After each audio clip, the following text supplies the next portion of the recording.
दो तीन बातें आपके बीच रखना चाहूंगा। जैसे हर बार होता है कि दहेज दहेज दहेज, मैं ये कहूंगा कि दहेज नहीं लेने के ज्यादा फायदे हैं। अगर हम दहेज नहीं लेंगे तो क्या क्या फायदे हैं। एक फायदा तो ये है कि अगर किसी कारणवश कहानी बिगड़ जाती है ना, तो आप 11 लाख रुपए लेके बैठते हो और 51 लाख रुपए देके पीछा छुटवाते हो।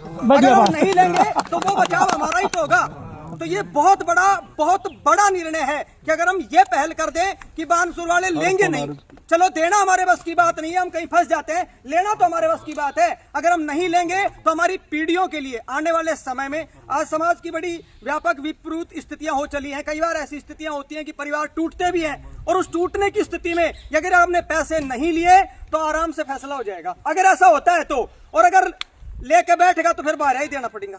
ये बहुत बड़ा विषय है हमारा। उसके अलावा शराब पर मुझे लगता है बहुत बात हुई होगी, और जो वीडियो की बात थी वो भी शराब का ही था।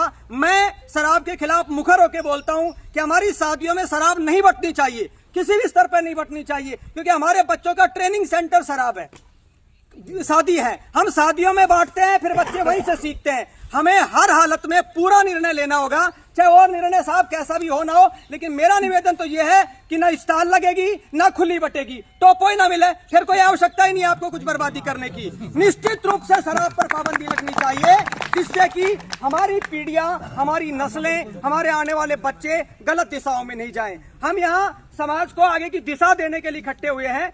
दहेज, शराब, ये ऐसी चीजें हैं जो पीढ़ियों को ध्वस्त कर रही हैं। और भी बहुत सी चीजें हैं। एक नया विषय भी आया, हो सकता है पूर्व वक्ताओं ने कहा भी होगा, प्री वेडिंग शूट। हमारी बेटियां, मुझे अच्छे से याद है कि जब हमारे फूफा जी आते थे तो बुआ जी छुप जाया करती थी, बाहर ही नहीं निकलती थी। आज हालत यह है कि शादी से पहले हमारा बेटी जवाई का बढ़िया सा शूटिंग करते हैं, और बेशर्मी की बात है कि फिर उसको पूरे के पूरे टेंट में उसका डिस्प्ले करते हैं। क्या हो सकता है उस चीज की? कोई संस्कार बचाने के लिए हमें ये सब चीजें करनी होंगी। ऐसा ठीक नहीं है, क्योंकि एक तो पैसा भी बर्बाद हो रहा है, संस्कार भी खराब हो रहे हैं। एक चीज और मैं आपका ध्यान देना चाहूंगा कि ये फूल बरसाने वाली बहुत सी लड़कियां और आने लगी शादियों में, गेट पर, ठीक है, वेटर इतनी नेकर पैर के, मतलब जरूरत क्या है उन सब चीजों की? ये नग्नता का प्रदर्शन हमारे समाज में नहीं होना चाहिए। इस चीज का आप वेटर बुलाइए, समाज के लिए व्यवस्थाएं कीजिए, या तो उनका पहनावा सुसज्जित हो, अच्छे कपड़े पहन कर आए, या फिर ऐसे हो कि महिलाओं की जगह पुरुष, ये पुरुषों का काम है यार, ये परोसगारी करना। हमारी बहन बेटियां शराबियों के बीच में रोटी थोड़ी परोसेंगी,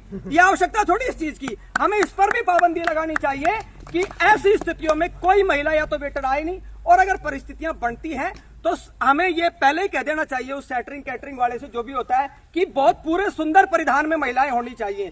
अब गोडा तक की हाथ लेकर पैर के पूरे टेंट में घूम रही हैं, फिर हम हमारे बच्चों से अपेक्षाएं करते हैं कि वो अच्छे संस्कार लेके आए, बच्चों के सामने हम प्रदर्शन कुछ और कर रहे हैं। ये सारी चीजें नहीं होनी चाहिए। और बहुत समय आप लोगों का हुआ है, मैं भी ज्यादा समय नहीं लूंगा, पूर्व वक्ताओं ने बहुत बातें कही होंगी। एक बार पुनः आपकी इजाजत लेके स्थान ग्रहण करता हूँ। धन्यवाद।